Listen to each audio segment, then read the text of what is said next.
It's Vikings. One of the all-time greats. We got Kirk Cousins coming later. This is Johnny Adrian Vikings Peterson, fan here, right future here. Hall of Famer. One of the First all-time ballot greats. Hall of Famer. No question. When are you up? You got Upper 3 room. more years? I got 3 more years. Yeah, well, then 3, and that's it. 3 more years. You'll be in Upper first room. time. Yes. I We mean- talk all the time about the Hall of Fame. Dion made this argument last year. There needs to be an upper room for the no-brainer all-time greats. Dion's Plenty point of was greats like, get in, yeah. but there are the greats Right. of the greats. You'd be in that room with the greats of the greats.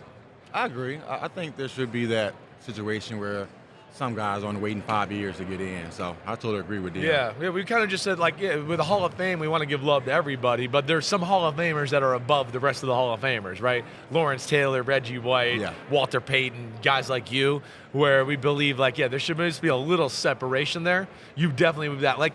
I said this all the time. I think you were one of the 3 greatest running backs in the history of football. Thank you, I man. would put you, it's Jim Brown, it's Barry Sanders, and it's Adrian Peterson for me. Yeah, I appreciate that because I played the game with that mindset to be the greatest to ever play. I know you did. And inside, I'll always feel that way. You know, that I'm up there with Peyton and Barry Sanders and Emmitt Smith, those guys.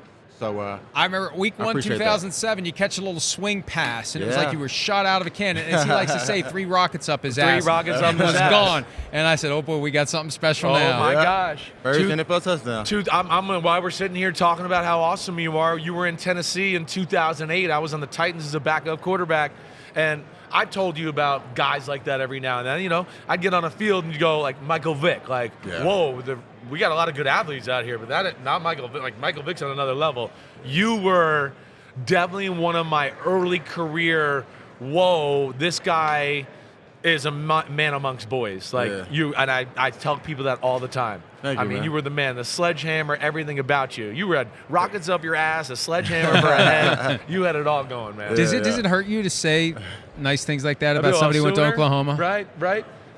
Boomer Sooner over here, but we'll deal. But I'm Texas at heart, so it's all love. I know it is. And I asked him, and let's go there. Like your favorite running back you've seen in football right now, or the guy you kind of look at to go, ooh, wow, caught your eye? Go ahead. Who is it? So Christian, McCaffrey, that's my main guy right now. Joe Mixon is a guy that I like. Dibbs is really playing really good. Right. I keep saying the kid name wrong. Bijan Robinson. Yeah. I watched the game last year, and he made me sit on the edge of my seat, and I haven't did that in a while. Yeah. And I was like, okay, this kid got something special. Yeah. So I'm looking to see what he's going to be able to do this next season. Yeah. He caught my eye. Especially with the coaching staff that'll use him more. That was the one thing. They really didn't use him. They didn't quite – they surely knew what they had. Yeah, that but jump they didn't cut use him the way they should. was really agile. Like that stop and go, that explosion to be able to bam and get right back to full speed. I haven't seen that from a running back in a long time. When do you look back at your career? Do you ever have anything or regrets where you go, oh, I wish I would have done this better. I wish I would have been a hair better in this part of my game. Yeah. Again, for us, we think you're the perfect player, but I'm sure you're a little more critical of yourself too. Yeah. Anything you look at it that way? Yeah, I look back and I see there were some occasions where I could have been a little more patient. Okay, right. Kind of let things develop a little bit. But it worked in my favor, majority of the time. Yeah. But there are some times that I look back when I be watching film with my boys and say, man, see, I was too impatient. Right. I hit the hole Just too hit the hole hard, too quick. Right. And then let it develop. So that's the only thing. All right. Yeah. That's good. You got to self-scout thyself. Yeah. If there was one Adrian Peterson play that you would put on a loop for all time to replay over and over and over again, what play would it be? It was the NFC Championship game against New Orleans, and it was inside zone play to the right, and I burst through the hole. I'm probably 3 or 4 yards past the line of scrimmage, and I don't know who hit the ball out, but the ball flew out in front of me, and it probably landed about 6-7 yards in front of me, and I was down on my knees. It was 2 defenders by it. I don't know how I got to the ball. It's like the Angels in the outfield type situation, seriously. I flew to that ball and recovered it, and 2 guys were literally like 2 or 3 yards from it.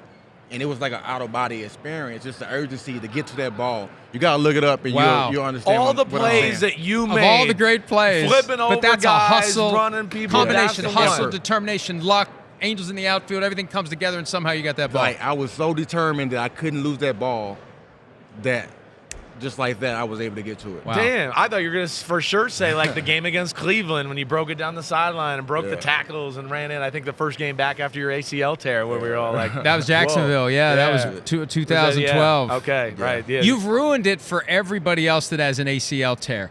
Because we all expect that people are going to come back. You tore that thing on Christmas Eve, and you were back week 1, had a little scar tissue to loosen up, and then you have the not just comeback player of the year, MVP season a year after a torn ACL. I mean, it takes for most people, for normal human beings, normal NFL players, it takes a lot longer than that. So everyone's expectations got screwed up after you did it. Yeah, I helped raise the bar, and in my mind, it was all about just the mentality going into it, and just understand you can do all things if you believe, through Christ who strengthens you. Like that's just what it is. So many people had so much to say, but mentally I was locked in and knew that I would be back and be better than I was before. And I just had the faith and put the work in behind that. Right. That Saints game from 2009, my son, that's when my son really became hardcore Vikings fan, because you have to have your heart ripped out to truly have that bond. You guys were the better team on the field that day. You don't need to hear me say that. You just were. It's just sometimes it works out and sometimes it doesn't. You guys were great that day. Yeah, you look on the paper and you see over 500 yards total offense. New Orleans had under 200 yards or maybe a little over 200 yards. Yeah, a little over. And 5 turnovers was the turnovers. Yeah, turnovers. Right. It'll do it, man. That's all it was. All right, give me who was your arch nemesis in the NFL, right? I mean, we talked about you're the man, right? And you were fearless running into the hole. Like, to the point where you said sometimes you didn't let it happen or let it be patient. But, like, who was that guy where you were like, man, in the hole, like, oh, man, it's him. I better bring it right here. It was Patrick Willis. Patrick Willis. Yeah. It was, I caught Ray towards the end. Right. And he was the same way. Him and Bridge, those guys there, it was just like, you had to come. Yeah. Him and Bowman, right? Right. Yeah. Was there? Bowman. Yeah. Right. But, so Ray Lewis for sure, but Patrick Willis was the guy you were, because he was in his prime. I was excited, though. I love going against that competition, right. But I knew that he was going to bring it. No matter if I ran him over or whatever it was, he was going to come back the next play 100 miles per hour. Yeah, that's cool. Yeah. But you look at, you think that Minnesota team, you're in the NFC Championship, clearly the best team you were ever on in your career? Yeah, without a doubt. Right. Without a doubt. We had so much talent. Percy Harvin, Antoine Winfield, Shango, Favre, obviously. We had some talented guys offensively and defensively. So running backs right now, right? What do you think? I mean, like, it just feels like the days of what you did are almost over. Yeah. 25 carries, 140, 3 touchdowns. Yeah, that's how it's looking, man. You don't really see too many teams outside of Tennessee or outside of Tennessee. Yeah. That's really going to pound the ball like that. With one guy. With one guy. I think Detroit did a really good job this year, rotating those 2 guys. Right. Gibbs, those guys are really good. But I don't see that hammer, Do you like the rotation? Like, I asked Emmitt Smith, right, when he was here a little bit ago, and he was like, he kind of said you don't get into a rhythm when you're, like, rotating all the time. Yeah. Would you have liked that? Would you have liked to have been, like, every other series in and out of the game? No way, right? No, you can't get into a rhythm like that. And, when I was in Tennessee, it was kind of that type of feel with me and Foreman and the other guys we had down there. Right. In a series, out of series, it's like you don't get into that rhythm. You don't get your juices flowing, Yeah, right. You need to have that consistent. Right. Yeah. Get a flow of the game, get a feel for the linebackers, where the cutback lanes are, all that. Yep. Right. Adrian, tell us what you have going on with Nirvana Super. Yeah, so Nirvana Super Water, something that I was introduced to like 2 years ago, and I started trying it out. But it's a flavored beverage water that's infused with HMB, and it helps with body recovery, helps you maintain lean muscle mass. It's got some vitamins in here. Yeah, vitamin nutrients. Right. So it's in your body normally. Your body produces that HMB, but this is infused with it, so it gives you that extra kick.